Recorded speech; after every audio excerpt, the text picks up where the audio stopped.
Buenas noches, amigos. Una vez más llegamos hasta sus hogares en ocasión de presentarles su programa El Pueblo Cuestiona. Hoy continuamos con este panel que tenemos aquí de destacadas figuras de nuestro país. Nosotros creemos que debemos, en estos 2 minutos iniciales, pues unirnos al dolor que ha embargado al pueblo dominicano con el fallecimiento de Johnny Ventura, el caballo mayor. De igual manera, pues también felicitar a la delegación dominicana o a los atletas dominicanos a los que pudieron lograr medallas. Esto realmente lo hacemos porque es una función de los medios de comunicación, pues solidarizarse con las cosas positivas y negativas que se producen en el país. Hace unos días, la señora Mercedes Castillo, y es la presidenta del Colegio Dominicano de Periodistas, del CDP, y quedamos con ella de pasarlo por aquí. Lo grabamos, mi hija Lucía lo grabó y vamos nosotros a tirarlo al aire primero y después, pues, iniciamos después de los comerciales. Ética electoral en el Colegio Dominicano de Periodistas. Cuidemos nuestro colegio profesional. Respeto y consideración a la imagen de todos los colegas candidatos, aspirantes a dirigir los destinos del Colegio Dominicano de Periodistas, este viernes 27 de agosto del 2021. A cada uno le ha costado mucho construir profesionalmente su nombre periodístico, que no debe ni puede ser destruido por tratar de ganar las elecciones. La democracia interna del Colegio Dominicano de Periodistas permite y garantiza al miembro el derecho a simpatizar y apoyar al candidato o plancha de su preferencia. Lo que no permite es la campaña electoral dañosa contra la imagen de ningún periodista candidato. Resulta inaceptable que alguien pretendiera ganar las elecciones por encima del cadáver del colega que lo adverse electoralmente. Tal insensatez siempre debemos estar preparados a rechazar por el bien del colegio. Cada candidato debe fundamentar su campaña electoral en una propuesta de desarrollo institucional del colegio que deberá realizar en los próximos 2 años, con perspectivas mediatas que beneficien grandemente al sector periodístico nacional, al periodista y su familia, a la profesión de periodista, al Colegio Dominicano de Periodistas y también al país.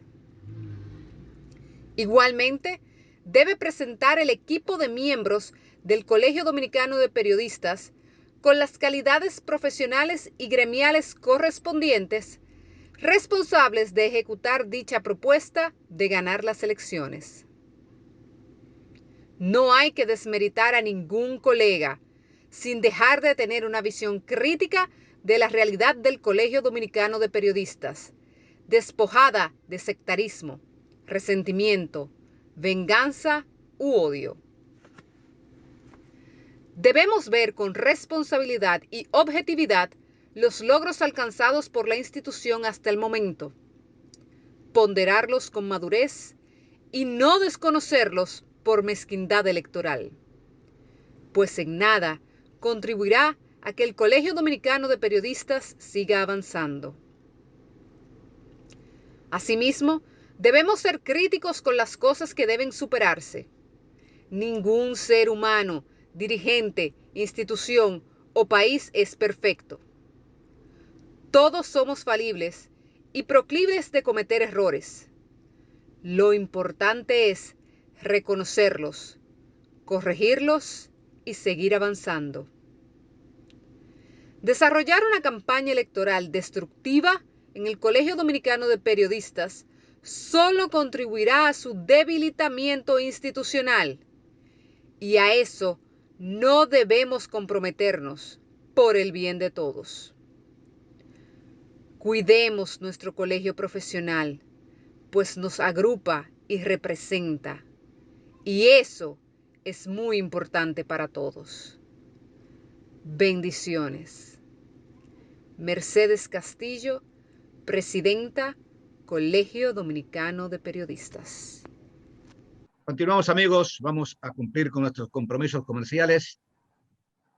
La pausa que es de rigor para continuar con este, bueno, no debate, sino con esta magnífica presentación que tenemos semanalmente.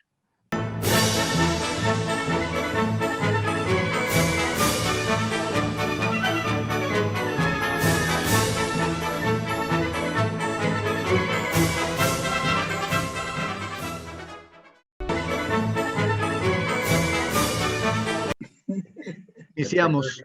Muy bien. Vamos entonces en esta entrega del programa a continuar abordando unos hitos históricos importantes de lo que es el periodo de la transición post-Trujillo, que es, como ya sabemos, un periodo tan preñado, tan cargado de acontecimientos significativos en la vida nacional. Y acontecimientos en los cuales muchos de los que, parte importante de los que forman parte de este grupo, han estado o estuvieron presentes como actores o como testigos de hechos importantes que acontecieron en ese periodo. En ese sentido, hoy vamos a tratar de abordar, ¿verdad? Desde luego, estos aspectos, comenzando tras la caída de Trujillo, Consejo de Estado, gobierno de Bosch, golpe a Bosch. Son muchos acontecimientos que se sucedieron en ese lapso de tiempo, pero vamos a tratar de que en estas 2 horas, en estos programas que vamos a grabar, pues podamos cubrir los aspectos esenciales. Como siempre nos acompañan en esta sesión el doctor Diógenes Céspedes, licenciado Darío Tejeda, licenciado José del Castillo, licenciado Luis Álvarez, el doctor Alberto Cruzeta, doctor Manuel Morel Cerda, licenciado Julio César Núñez, que conecta con nosotros desde los Estados Unidos, y el doctor José Abigail Cruz Infante. Doctor Luis Álvarez está resolviendo algún detalle técnico, pero está con nosotros en audio, conectado en este momento. Vamos pues a iniciar de inmediato con el licenciado Darío Tejeda, porque a raíz de la muerte de Trujillo, del ajusticiamiento de Trujillo, hubieron varios proyectos políticos encaminados a buscar instaurar un orden social, político, económico en la República Dominicana.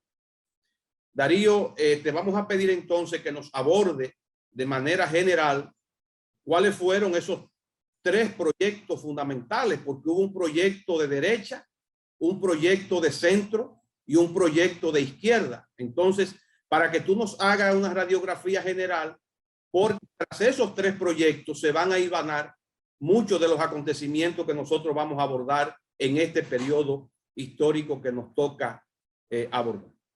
Sí, pero yo quisiera un segundo para felicitar en nombre del doctor Luis Guzmán Quesada a el buen amigo José del Castillo. Lo vi en el banco y me abrazó, me felicitó por el programa, pero me dijo que el relato cronológico que hizo sobre la situación del país en esos días, después de la muerte de Trujillo, que hizo José del Castillo, no tenía absolutamente nada que objetarle. De manera que, José del Castillo, te felicito en nombre de este gran amigo. Qué bueno, José. Pues, Darío, la palabra es tuya. Muchas gracias, Reinaldo Espinal, y también muchas gracias a don Hercilio Veloz Burgos.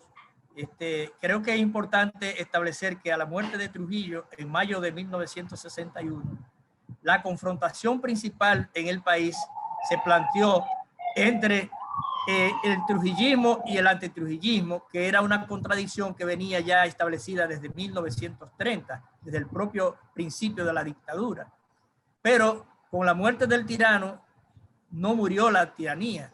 Esta continuó todavía hasta enero del 62, porque el trujillismo, ahora sin Trujillo, quedó con dos opciones con las cuales jugó en el periodo de la transición.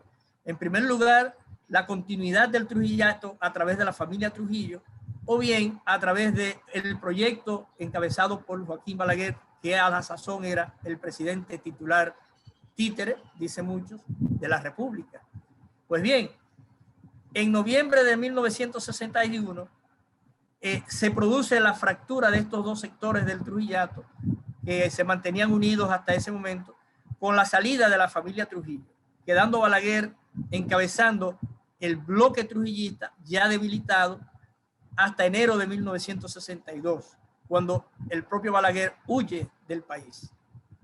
De tal manera que con la salida de Balaguer, digamos que es derrotado y finaliza propiamente el bloque trujillista, finaliza la dictadura y empieza una de las alternativas de sustitución del trujillismo, que era el proyecto de la Unión Cívica Nacional expresada a través de un Consejo de Estado. Es importante establecer que las alternativas en el campo del bloque del antitrujillista, teníamos tres opciones que se mantenían en disputa desde la muerte de Trujillo por la primacía en el escenario político y en la conducción del Estado. Mientras las dos apuestas trujillistas tenían el poder, estos sectores antitrujillistas empujaban en una misma dirección, pero tan pronto se cae la dictadura, estos sectores entran en disputa por imponer sus respectivos proyectos de destrujillización. Por un lado, el proyecto cívico que ya mencioné, que era el proyecto o la apuesta de la oligarquía tradicional antitrujillista, encabezada por Viriato Fiallo, que fue el candidato a la presidencia de la Unión Cívica Nacional, el proyecto democrático antitrujillista, encabezado por el PRD, Partido Revolucionario Dominicano, recién regresado del exilio sus dirigentes, al que se sumaría posteriormente el Partido Revolucionario Social Cristiano, que era parte de este frente democrático antitrujillista, cuya cabeza principal fue el profesor Juan Bosch, que ejerció la presidencia a partir de 1963. El tercer proyecto antitrujillista lo encabezaron el 14 de junio, Movimiento Revolucionario 14 de junio, el Movimiento Popular Dominicano, en menor medida el Partido Socialista Popular y otras organizaciones políticas y sociales de menor relevancia en el escenario político, pero que era un proyecto democrático de carácter claramente antiimperialista y que buscaba una transformación más profunda de la sociedad, y tenía una característica, que no lo buscaba por la vía electoral, buscaba la vía armada para realizar esos cambios. Pero, como ya sabemos, en enero de 1962 triunfó el proyecto cívico con la huida de Balaguer y la creación del Consejo de Estado, pero este consejo a su vez sale del escenario con el triunfo del PRD y de Juan Bosch en diciembre de ese mismo año de 1962, que da paso a la presidencia de Juan Bosch en febrero de 1963. Ahí triunfa el proyecto democrático antitrujillista, pero que sin embargo, a su vez es derrotado, digamos que fracasa en noviembre de 1963 con el golpe de Estado al profesor Juan Bosch. Triunfa de nuevo entonces el proyecto de los cívicos con el triunvirato, y hay que decir que en realidad fueron varios triunviratos por la composición de sus integrantes. Pero a su vez, ese proyecto cívico fue también derrotado en abril de 1965 con el primero golpe de Estado constitucionalista y seguido a su vez por un estallido popular que dio lugar a aquello que nosotros conocemos como la Revolución de Abril, que a su vez fue aplastada por la ocupación militar de Estados Unidos a partir del 28 de abril, o sea, de ese mismo mes. Y eso pues definió las disputas de los proyectos de destrujillización, creando las condiciones a través de la ocupación de Estados Unidos para que el trujillismo en una versión renovada, más flexible, que llamamos el neotrujillismo, regresar al poder con Balaguer a la cabeza a partir de 1966. Creo que con esto trato de resumir en líneas generales estos proyectos que se disputaron la transición democrática en la República Dominicana tras la muerte de Trujillo y lo que siguió como desenlace de estas disputas tras la guerra de abril del 65, la ocupación militar y posteriormente el balaguerato de 12 años. Muchas gracias, Darío. Excelente resumen, marco general para continuar abordando entonces temas importantes del escenario histórico y político nacional que sucedieron en ese marco que tú has planteado con tanta precisión. Ahora quisiera que el doctor José Abigail Cruz Infante, como tú bien decías, nos haga una radiografía general, lacónica naturalmente, de lo que fue el Consejo de Estado. Entender, ¿verdad?, que ese gobierno colegiado resultante de la fórmula que en cierta manera viene a negociar aquí don Arturo Morales Carrión en representación del establishment de poder de los Estados Unidos, es la fórmula que se termina imponiendo con una preponderancia de los cívicos a la salida de Balaguer. Entonces vamos a pedir a don Hito que nos haga, porque fue un gobierno de un año, desde enero, a pesar de los inconvenientes que hubo, el levantamiento de Rodríguez Echavarría, el 17 de enero de ese mismo año, 62, pero fue un gobierno de un año a quien le correspondió organizar las elecciones de diciembre del 62, que dio como resultado el triunfo del profesor Bosch. Adelante, doctor Cruz Infante. Gracias, Reinaldo, por tu magnífica introducción a este tema que has señalado como el gobierno del Consejo de Estado. Obviamente, para poder analizar de forma sucinta lo que significó este periodo corto de un año del gobierno del Consejo de Estado, post la muerte de Trujillo, hay que hacer una pequeña reflexión sobre lo que era el ámbito político en el Caribe, en el Caribe donde estamos insertados. Para el gobierno norteamericano, que tuvo una gran influencia en la desaparición física de Trujillo, una de las cosas que más le preocupaba era lo que podía ocurrir a la desaparición de Trujillo, sobre todo en dos áreas fundamentales. Una era las Fuerzas Armadas y la otra era el conglomerado económico que tenía la dictadura. Tenemos que recordar que en República Dominicana, al 30 de mayo, el Estado, que era Trujillo, personificando esa figura jurídico-política de Estado, tenía una capacidad instalada de más del 70% de todo el país. Todo lo que se movía en el país era de Trujillo. Alimentos, electricidad, seguros, bancos, todo era de Trujillo. Entonces, el Estado dominicano en este momento representaba una situación sui generis que a los norteamericanos y a la élite oligárquica que estaba en contubernio con las autoridades norteamericanas de la época le preocupaba esta sucesión.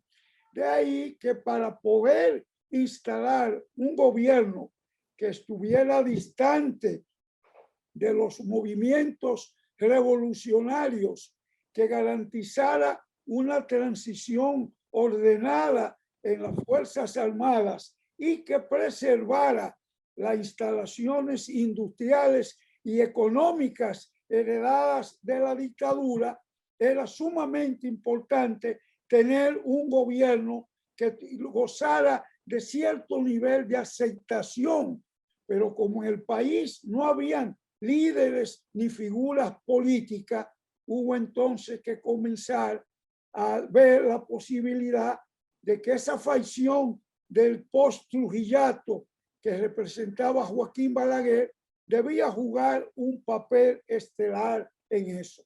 Pero como había un sentimiento popular acerca de los que habían liquidado físicamente a Trujillo, entonces hubo que incluir en la conformación de esa estructura política llamada Consejo de Estado, no solo a Balaguer, sino que fue necesario incluir a los dos héroes ya llamados héroes nacionales sobrevivientes de la acción magnicida contra Trujillo.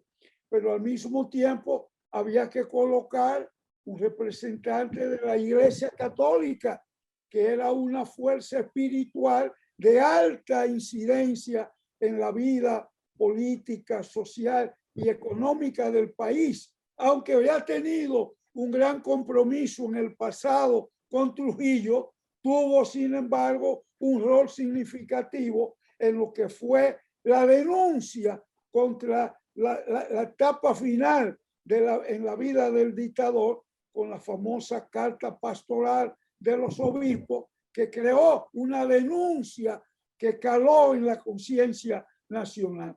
De modo que todo esto fue amargando la conformación de ese Consejo de Estado. La Universidad Autónoma, la Universidad de Santo Domingo, que comenzaba ya a iniciar lucha y anhelos por una universidad autónoma con fuero universitario donde se destrujillizara todo aquello, emergió una figura en esos movimientos intragrupos universitarios como mediador, que fue la del doctor Nicolás Pichardo, un eminente cardiólogo, un hombre de una inteligencia fuera de serie y que tenía un gran conocimiento de la realidad dominicana e internacional. También fue escogido como miembro del Consejo de Estado. El Consejo de Estado se forma con 7 miembros, presidido por Balaguer, pero con una cláusula de que Balaguer debía abandonar la presidencia en el próximo año, en el mes de febrero. Pero el vicepresidente del Consejo de Estado era la figura de un notable abogado, antiguo rector de la universidad, diplomático en la era de Trujillo y un hombre con una capacidad jurídica extraordinaria, el licenciado Rafael Filiberto Bonelli, que era miembro de la Unión Cívica Nacional y que había tenido un rol importante en Santiago en aquel levantamiento que se produjo entre el 19 de noviembre, cuando la salida de Ramfis del país, el movimiento de Rodríguez Chavarría. Él y Ramón Tapia Espinal, otro miembro distinguido de la Unión Cívica, pero parte de su bufete de abogados, jugaron un papel extraordinario. De manera que esta conformación del Consejo de Estado abarcaba un gran espectro de la vida política y social y económica de la República Dominicana de ese momento. Su principal tarea era nombrar un gabinete integrado y, de cierto modo, repartido entre todos los movimientos, entre todas las inquietudes sociales que ya comenzaban a germinar y a surgir. Al mismo tiempo, un calendario para llevar a unas elecciones generales donde el país pudiera escoger sus legítimas autoridades que durante las últimas elecciones habían sido celebradas hacía 40 años atrás. Entonces, con esa tarea, el gobierno del el Consejo de Estado inició su gestión, inició un programa tímido de reforma agraria, sobre todo con las propiedades agrícolas de los Trujillos. Comenzó con la famosa finca Hacienda Caracol en Bonao de Petán, se trajeron técnicos, se mandaron profesionales dominicanos a estudiar a Costa Rica, al Instituto de Ciencias Agrícolas de la OEA en Turrialba, que luego vinieron al país a ensamblar con algunos de los profesores que se contrataron de allá un programa más amplio de reforma agraria. Pero el Consejo de Estado tuvo una duración efímera, que era apenas un año, y su punto culminante fue el de la celebración de las elecciones del 20 de diciembre del 1961, que fueron unas elecciones con amplia participación del pueblo dominicano, porque su organización fue más o menos una organización limpia, creíble y confiable. De esas elecciones surgió electo el profesor Juan Bosch, candidato del Partido Revolucionario Dominicano y aliados, y tomaba posesión el 27 de febrero de 1963. Con esto creo que podemos terminar el bosquejo de lo que fue el gobierno del Consejo de Estado. Excelente, don Hito. Un resumen muy apretado, pero muy rico. Muy bueno, muy rico. Muy completo de lo que fue ese preámbulo, ese periodo histórico, ¿verdad?, que dio paso luego al gobierno de Bosch. Ahora queremos que el doctor Diógenes Céspedes nos hable un poquito de los dos discursos fundamentales y de los dos protagonistas fundamentales en base a los cuales giró la campaña electoral de el año 1962, porque fue un año de suma efervescencia. ¿Verdad? Unión Cívica había nacido primero como una agrupación patriótica apartidista, y el PRD, que viene acá 5 de julio de 1961, ¿verdad?, con Bosch, Silva y Castillo, con un discurso, ¿verdad?, de renovación y de transformación social en la línea de la democracia, ¿verdad?, de la democracia política y social. Entonces, Diógenes, vamos a tratar de resumirle brevemente al pueblo dominicano cuáles fueron los dos principales discursos, ¿verdad?, que confrontaron en ese proceso electoral. El discurso de Unión Cívica, liderado por Viriato Fiallo, y el discurso de Bosch, y cómo al final ese discurso de Bosch, después de 22 años de exilio, ¿verdad?, porque Bosch se había ido en el 1938 precisamente, ¿verdad?, y hasta el 20 de octubre del 61 no regresa al país. Entonces, ¿cómo puede darse, verdad, ese proceso tan meteórico de que en poco tiempo ese discurso logra prender en las masas populares y Bosch resulta ser el primer presidente electo, ¿verdad?, después de 31 años de dictadura? Gracias, Reinaldo, por la introducción. Gracias a Ercilio por brindarnos la oportunidad de tratar estos temas en su programa El Pueblo Cuestiona. Para ser breve, quiero decir que la mayoría de estos discursos, tanto de Juan Bosch y demás miembros del partido, como de Viriato Fiallo y otros miembros del partido, han sido ampliamente estudiados, por lo que yo no voy a insistir mucho en esto, sino que voy a trazar la línea maestra de lo que la preocupación de Reinaldo Espinal. El 20 de octubre llega Juan Bosch a Santo Domingo después de ese exilio de 22 años. Y el primer discurso que Juan Bosch lanza en una hoja suelta, que circuló por toda la capital fundamentalmente y por todo el país, se llamaba "Hay que matar el miedo". Ese discurso contrasta con toda la ideología del programa de la Unión Cívica Nacional, que era justamente un rol que no le correspondía, porque la mayoría de los miembros de Unión Cívica Nacional, si uno coge las 3.000 y pico de firmas que aparecen en el Caribe, en ese primer manifiesto de fundación, son de lo que, fuimos obligatoriamente uno por gusto, otro por miedo y otro para sobrevivir, trujillistas. Como decía José del Castillo, cuando matan a Trujillo y en el sepelio hay 3 millones de Trujillo. Y después que Ramfi se va, hay 3 millones de antitrujillistas. Eso es una cosa, me gusta esa imagen porque retrata el carácter oportunista, trepador del dominicano en materia política.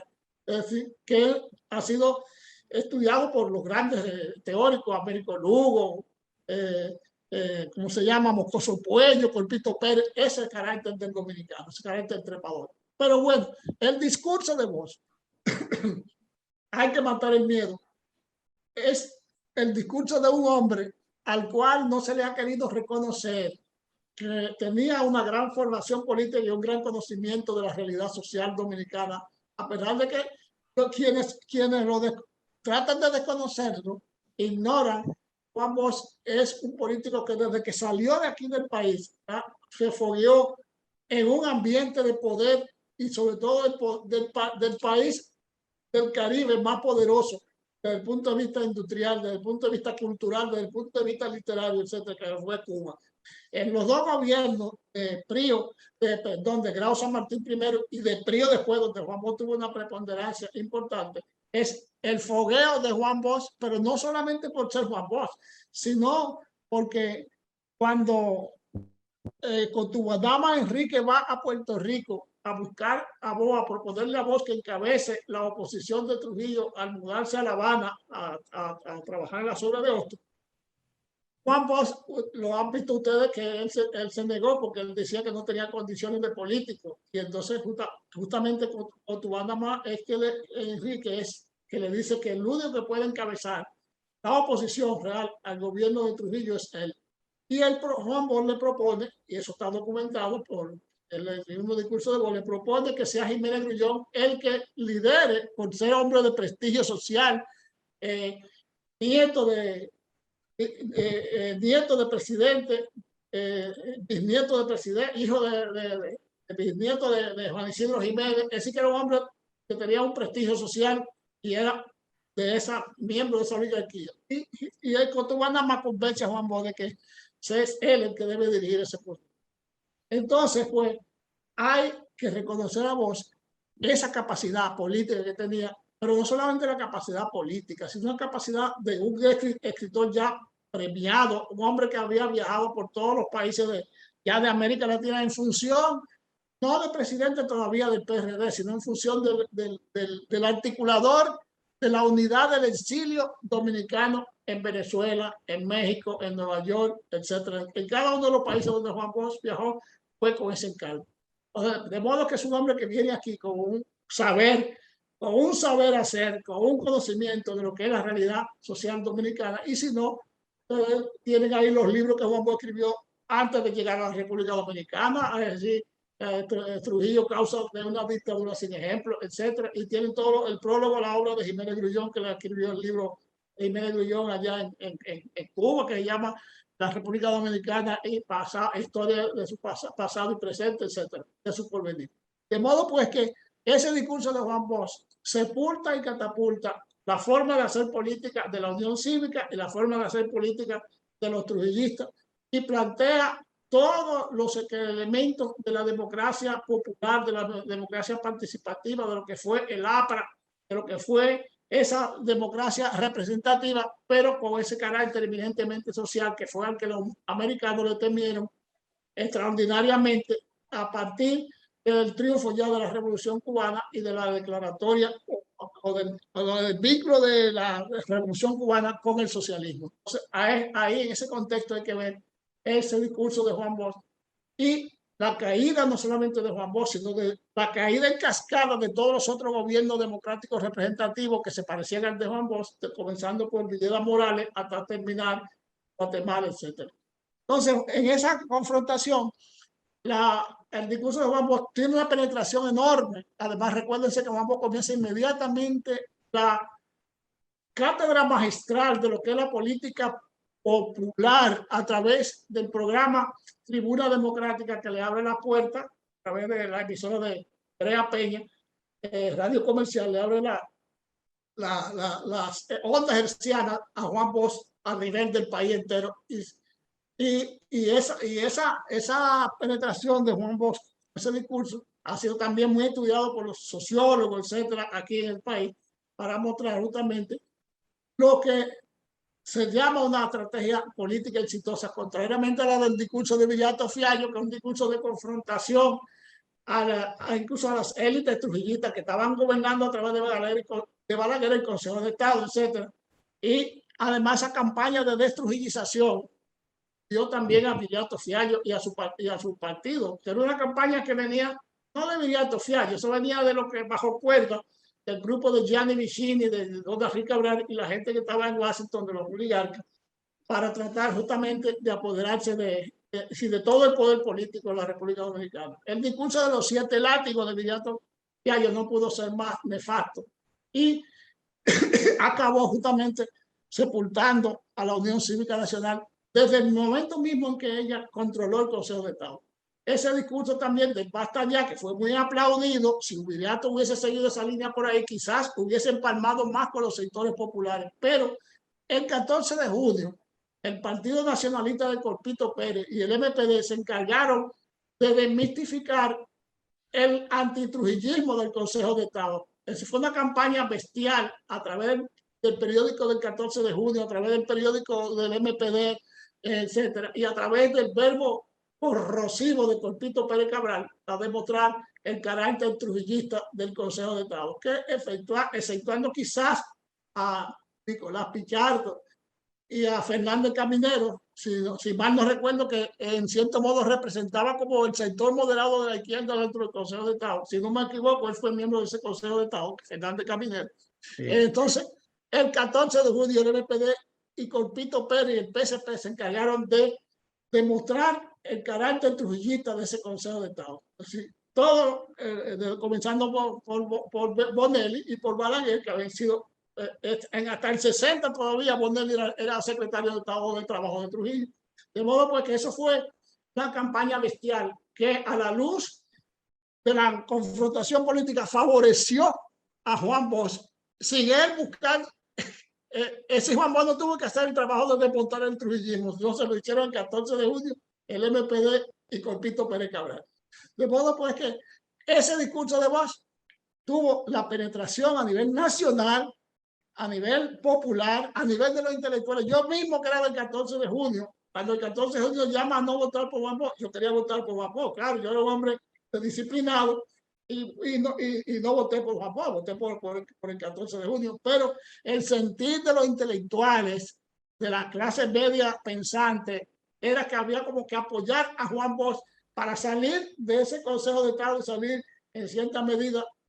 No que Juan Bosch representara los intereses de la izquierda, sino que permitía a su partido y su gobierno una libertad de acción, como en efecto sucedió de todas las capas de la izquierda, que veían en el 14 de junio fundamentalmente un partido que iba a ser, digamos, un partido emergente, un partido grande de las amplias capas de la izquierda moderada dentro del espectro político nacional. Así que esa es la visión mía con respecto a los dos discursos de Viriato y de Juan Bosch, y por qué Juan Bosch sepultó al Consejo de Estado, a Viriato y a toda la oligarquía junta, y eso no se lo pudieron perdonar a Juan Bosch. Y por eso ahí las raíces del golpe de Estado, que no tiene padre. Nadie se quiere responsabilizar del golpe de Estado, ni los americanos quieren responsabilizarse. Juan Bosch acusó a los americanos, pero después se retractó.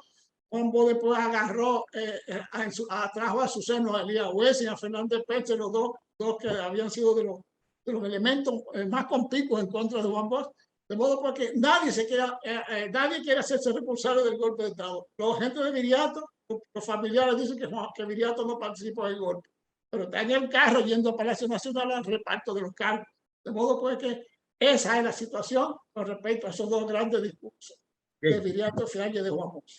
Bien, bien, con el permiso de nuestros amigos telespectadores y de nuestros invitados, vamos a cumplir con nuestros compromisos comerciales.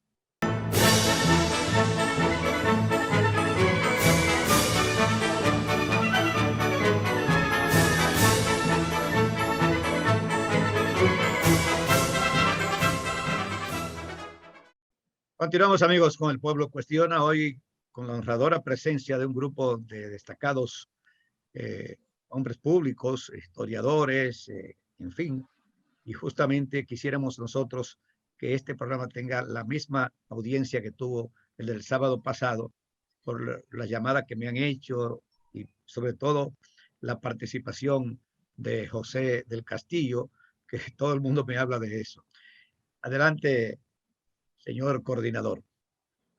Muchas gracias, don Ercilio. Precisamente creo que ya con las intervenciones precedentes está bien servida la mesa para que comencemos a hablar de el gobierno de Bosch, precisamente, y de el golpe de Estado a Bosch. Pero primero tenemos que hacer un repaso forzosamente general, lógicamente, de lo que fue el gobierno de Bosch, ya después de esa interesante intervención donde Diógenes nos enmarcaba cuál fue la línea discursiva de Bosch que le condujo a conectar con las masas populares y por consiguiente ganar abrumadoramente las elecciones de diciembre de 1962. En ese contexto, vamos ahora a agotar un bloque con la intervención del doctor Morel Cerda, José del Castillo, doctor Cruzeta, Luis Álvarez y un servidor, cada uno enfocando algún aspecto, pero en el principio vamos a pedir al doctor Morel Cerda y a José del Castillo que nos hagan una radiografía general de lo que fue el gobierno de Bosch, que se juramenta el 27 de febrero del 63. Doctor Morel, vamos a darle la prelación en este momento. Doctor Morel fue fiscal del Distrito Nacional del gobierno de Bosch. Y en ese sentido, no solamente testigo, sino actor también de ese periodo de gobierno. Y qué bueno que en este programa él pueda testimoniar también para el pueblo dominicano de fuente primaria, ¿verdad? Lo que fue para él y cómo él vivió así de forma general esos 7 meses de gestión gubernamental. Adelante, doctor Morel Cerda. Sí, el gobierno del profesor Juan Bosch, desde su comienzo, o probablemente desde antes de su comienzo, ya había una campaña montada por Unión Cívica Nacional y los sectores que se le oponían, acusando al gobierno de promover el comunismo. Aquí van a ser promotores del comunismo en la República Dominicana. Hay que decir que Bosch accede al poder en las elecciones del año 1962, el día 20 de diciembre, unido en una alianza con el Partido Vanguardia Revolucionaria del Pueblo, que encabezaba, presidía por Julio Orneco. Pero hubo diferencias entre el principio de instalarse el gobierno, porque según parece, Orneco aspiraba a tener una mayor cuota de poder, siendo un partido minoritario, y además se oponía radicalmente al nombramiento de Diego Bordas como ministro de Industria y Comercio, por diferencias personales que tenían ellos, que venían desde el exilio. Eso produjo la fractura de la alianza entre el Partido Vanguardia Revolucionaria Dominicana y el Partido Revolucionario Dominicano. De modo que Bosch accede al poder sin aliados y con una campaña que venía de antes, que era una campaña de Bosch, a la que se sumó la Iglesia Católica con las famosas manifestaciones de reafirmación cristiana, que comenzaron prácticamente con el gobierno de Juan Bosch. Juan Bosch tomó una decisión que quizás no fue la más acertada al momento de juramentarse, que fue negarse a recibir el poder de el partido del Consejo de Estado, presidido por el licenciado Bonelli. Para mí, en lo particular, fue un error de su parte, porque lo cortés no quita lo valiente. Que si no quiere decir que usted recibiendo el gobierno de un partido que le adversa o de un gobierno que le adversa, usted no recibe el poder de ese gobierno. Entonces, Bosch se juramenta con el presidente de la Suprema Corte de Justicia, que era algo que no había ocurrido en la historia de este país. Pero bueno, así son las cosas. Y a partir de ahí se desata una feroz campaña contra Juan Bosch. Lo acusaban de que había llevado al gabinete a personas que no se conocían en el país, de que él mismo no conocía el país, de que él estaba aliado con los comunistas y que iba a producir un gobierno comunista. Todo eso se produce el gobierno, la constitución que iba a regir el país en sustitución de la constitución del año 1962. Esa constitución fue acusada inmediatamente por los sectores católicos, religiosos y los partidos políticos de ser comunista.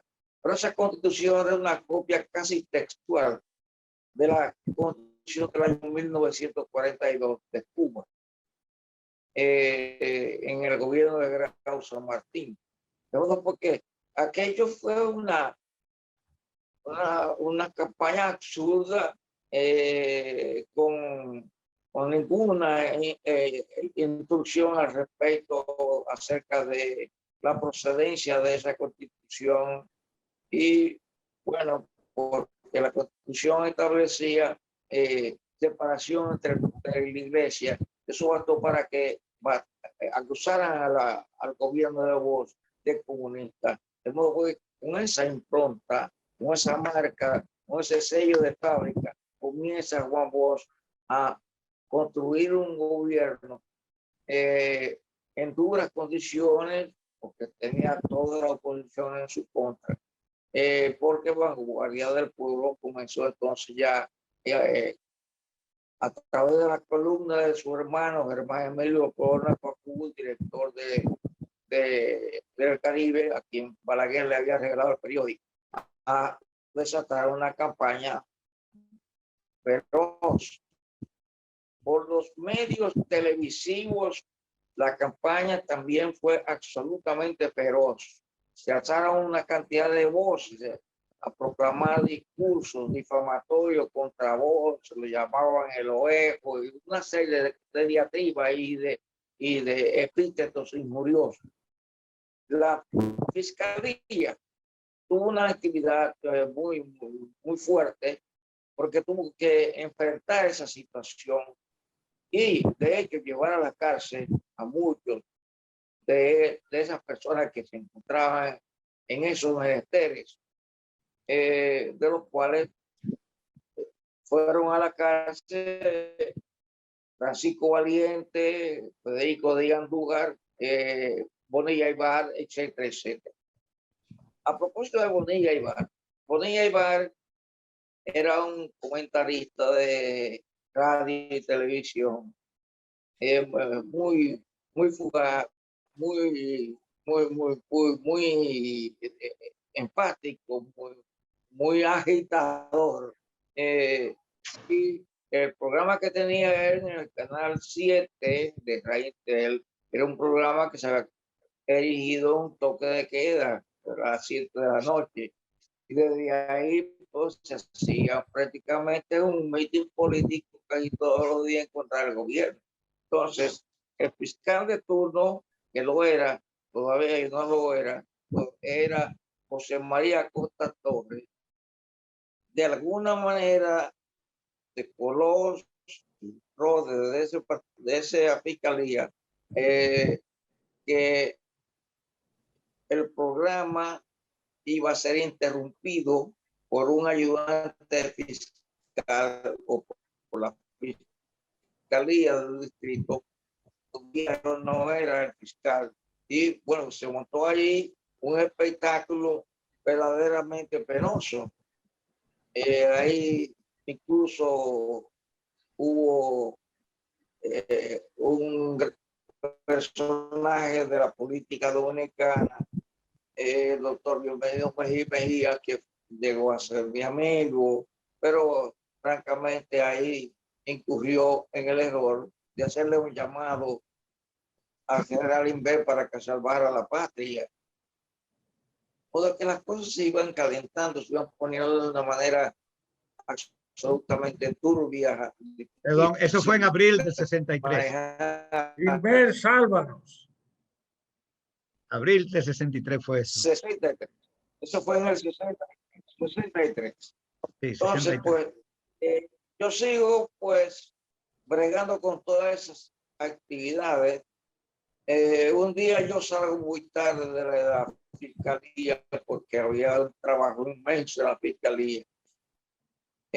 El chofer, yo tenía un jeep a mi disposición, me dejó en mi casa, yo comí, ya a poco de yo haber comido, me estaban llamando de la fiscalía que se había presentado un problema allí y tuve que ir caminando. Yo vivía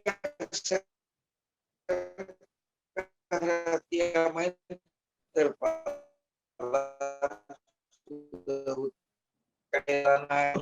es decir, que yo estaba aquí, cuando llegué a la Independencia, ahí venía un carro, el doctor Ramón Tapia Espinal, y Ramón, que me decía primo, por la vía de los Tapia,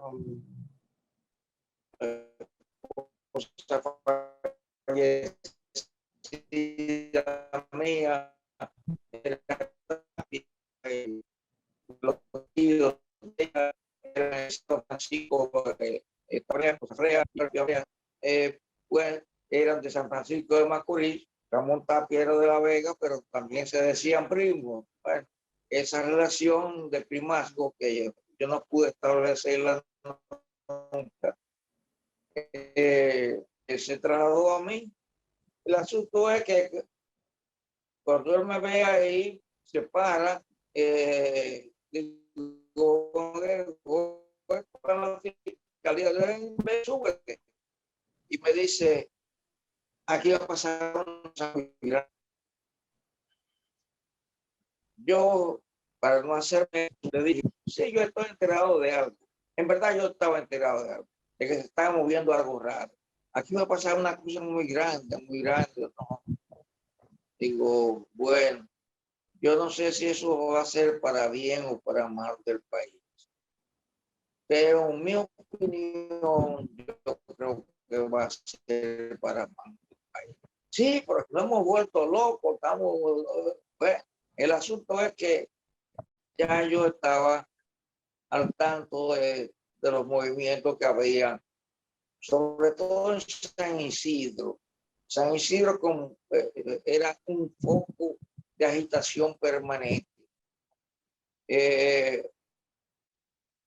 Hubo denuncias de que el general Elías Wessing estaba promoviendo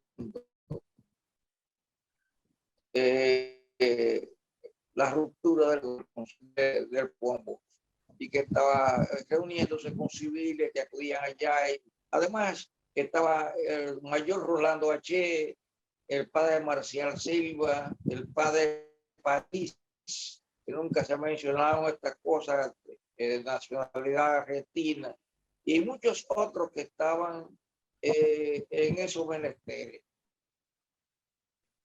Juan Bosch, para responder a esos rumores, que ya no eran rumores, eran más que rumores, pues eran hechos prácticamente que se estaban significando a la luz del sol, luz de la vida. Anuncia que va a pronunciar un discurso. Este discurso se produce y en el discurso Juan Bosch pone en situación no de retiro, sino de prisión al mayor Rolando H. y al padre Marcial. Ese discurso fue decepcionante, porque todo el mundo pensó que iba a enfocar a Elías Wessing, que era el jefe de todo ese grupo, ¿no? Pues, nadie se explicaba en ese momento luego por qué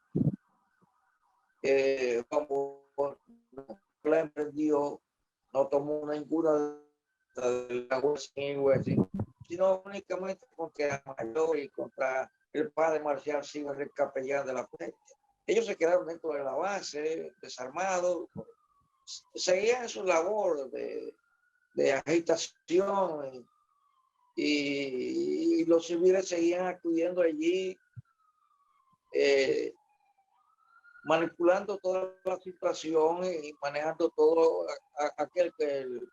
aquella trama para dar al traste con el gobierno de Juan Bosch. Luego, la ADI, Asociación Dominicana Independiente, presidida por Enrique Alfaro, pronuncia el día 19 de septiembre del año 1963, lanza y publica a media página en el periódico una palma de fuego, incitando a las Fuerzas Armadas que se rebelen contra el gobierno. Entonces yo digo, no, pues esto no puede ser. Busqué al policía que estaba de servicio, digo, búscate un arma. Me fui con un ayudante, el doctor Alfredo Parra Beate. Me fui derecho a la casa de Enrique Alfaro. Se publicó que yo fui a hacer un allanamiento. No es verdad, no es cierto. Yo fui a buscarlo preso. Fui a buscarlo preso. La casa estaba llena de conspiradores y yo lo único que me lamenté fue no haber ido a una huelga por haberme llevado todo preso. Pero bueno, cumplí con la misión específica que era apresar a Enrique Alfaro y llevarlo preso a la fiscalía. Él tenía una hija que estaba enferma y justificaba la presencia de aquellos señores en su casa, donde estaba Bonillita, Robinson López, etcétera, etcétera. Reyes Cerda, a lo mejor también. Entonces, yo me llevo a Enrique Alfaro preso a la fiscalía. Las fotos andan por ahí. Yo pasé incluso una foto ayer donde yo aparezco al lado de él y en el libro mío Testimonio Desclasificado aparece una foto todavía más patente, la que estamos subiendo las escaleras. Enrique Alfaro, yo, el policía de turno que llamaba Fabio Cabral, Fabio Morel, coincidencialmente con el apellido mío, porque no tenía ningún parentesco conmigo, y el ayudante fiscal, el doctor Alfredo Parra.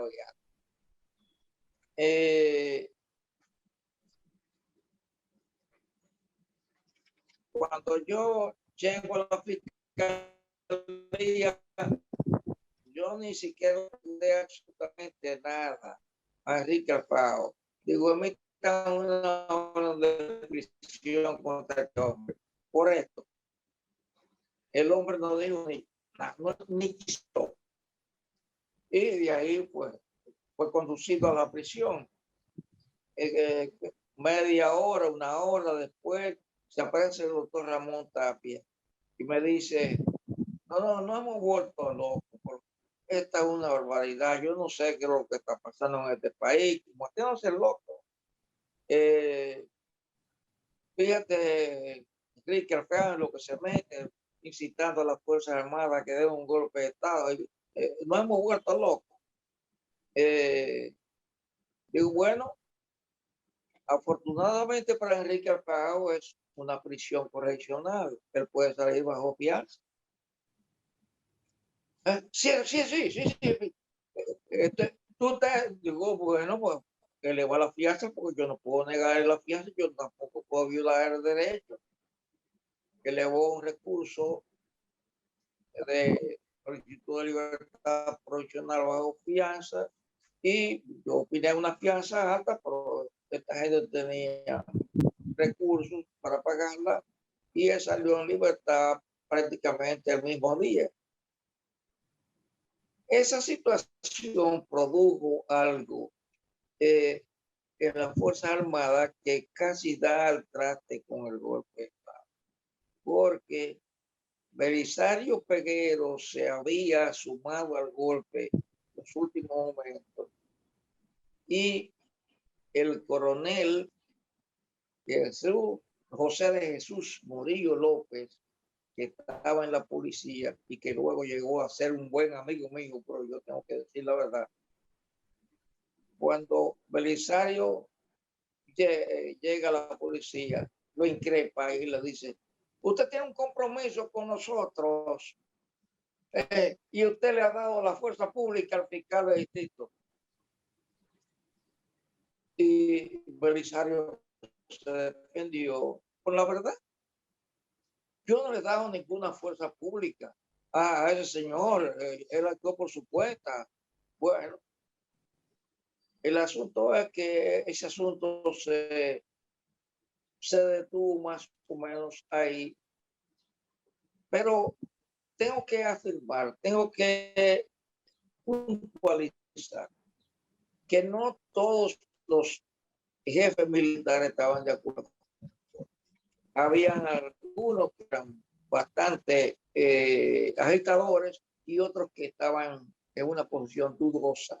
Entre los que estaban en posición dudosa estaba el secretario de la Fuerza Armada, Víctor Elvis Viña Román, que era concuñado de Antonio Guzmán, que era ministro de Agricultura en ese gobierno de Bosch. Pues consideraba que Víctor Elvis Viña Román no se iba a prestar a dar golpe contra su gobierno. Estaba Renato Hungría Morel, que era un hombre que procedía de Santiago, que tenía cierta preparación, no solamente militar, sino cívica y de una educación esmerada, que no estaba prácticamente de acuerdo con el golpe tampoco. Entonces la incógnita era el jefe de Estado Mayor de la Fuerza Aérea,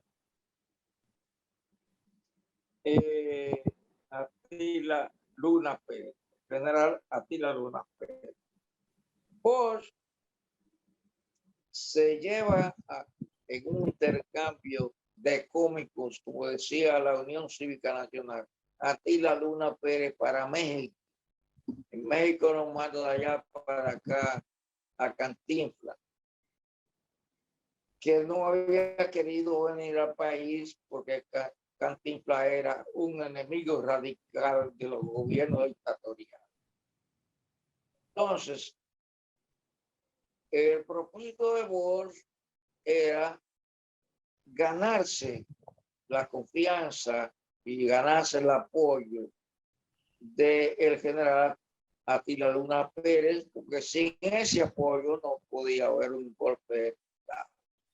Él era el que manejaba los aviones de la Fuerza Aérea y obviamente sin una Fuerza Aérea no puede haber un golpe de Estado. Pero ocurrió algo absolutamente inesperado que bueno, no se lo podía imaginar tampoco. Y fue que Attila Luna Pérez le aprovechó el viaje para proponerle a Juan Bosch que se comprasen unos aviones a Inglaterra. Entonces Juan Bosch le dice, pero el gobierno no tiene recursos para emprender. Se necesitaría muchísimos dólares para eso. Nosotros hemos aplicado un plan de autoridad que fue de austeridad que fue muy bonito, con un 20% de descuento de sueldo a todo el mundo. Y eso unido a que Bosch, cuando asume el poder, le entró a sindicatos que eran afines al gobierno, como PENAMA, PENEPIA, etcétera. Le entró a las autonomías, le entró a un discurso absolutamente antipolítico.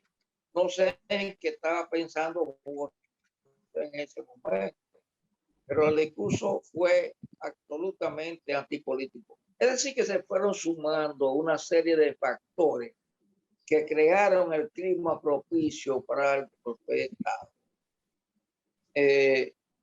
Cuando se produce el apresamiento de Enrique Alfaro, yo llamo a el ministro de Interior y Policía, a quien no conocía siquiera, Osvaldo Domínguez Guerra, pero sabía que él era una persona que estaba alineada con el gobierno, tenía muy buenas relaciones con Bosch y que tenía una línea política afín con el gobierno.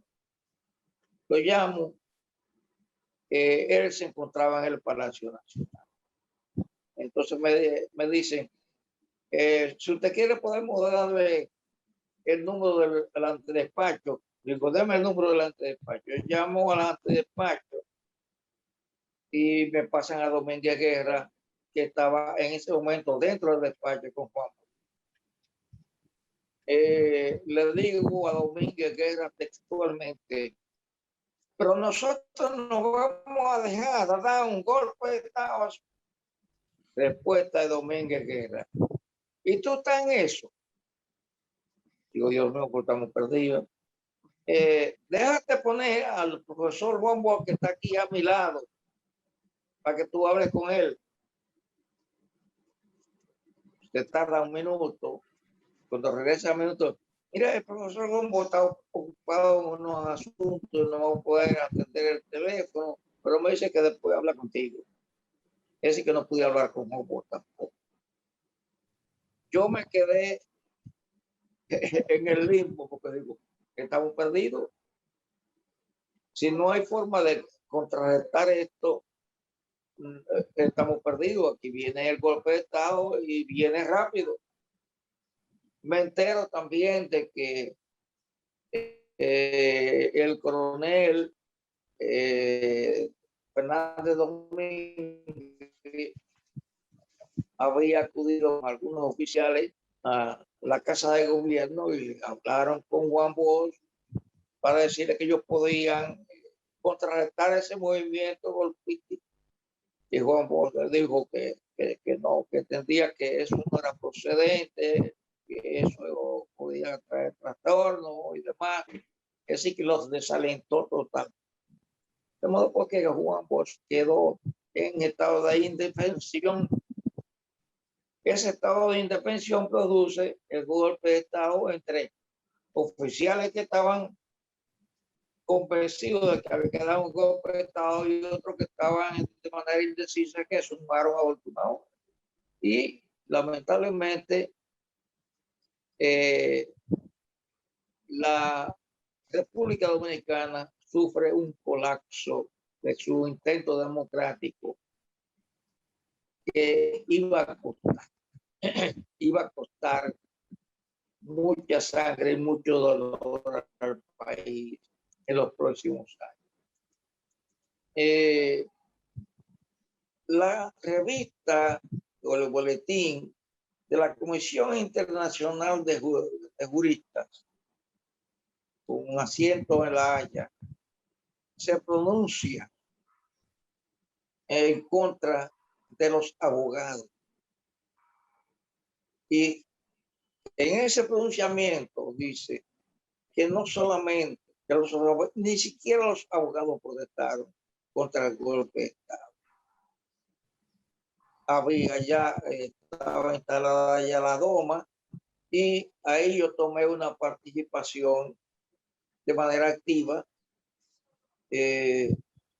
junto con 8 compañeros más, Mequito Espinal, etcétera, etcétera. Y le dimos una carta a los miembros directivos de ADOMA para que renunciaran, y renunciaron todos en pleno. Pero debo también retroceder porque a raíz de producirse golpe para instalar el gobierno de un Ramón Espinal me llamó a mi casa. Estamos hablando de 2 días después del golpe y me dice, no, dice el líder que eso te queda muy chiquito a ti, que a ti hay que ascenderte. Digo, Ramón, tengo para decir que yo esta mañana acabo de firmar un documento repudiando al Consejo de Estado. Digo, repudiando el golpe de Estado y repudiando al gobierno que resulte, gobierno de pacto que resulte producto de ese golpe. ¿Y cómo tú caíste en ese gancho? Como yo no caí en ningún gancho. Yo lo hice absolutamente convencido de que eso es nefasto para la República Dominicana. Pero bueno, el líder dice que a ti hay que ascenderte, ¿cómo llevaste como ayudante al programa de la República? Digo, Ramón, no, pues yo no puedo aceptar la posición. No estoy en esa disposición. Yo me voy a quedar fuera del gobierno. Ya yo fui a una posición al respecto y no voy a retractar. De modo pues que así transcurrieron las cosas. Al producirse la renuncia de todos los miembros de la directiva de ADOMA, se convocó a unas elecciones y en esas elecciones se presentó una única plaza 9 que firmamos la carta repudiando a la ADOMA. Se podría decir que casi fue un golpe de Estado también. Renunciaron en pleno todos y ahí resultó electa la nueva directiva encabezada por mí de la DOMA. De modo pues que hasta ahí llego yo en mis explicaciones, en mis exposiciones acerca de lo que fue el periodo de Juan Bosch, en lo que yo no quise entrar en muchos detalles para no alargar mi tiempo en este programa y respetar la cuota de tiempo que se ha asignado. Muchas gracias.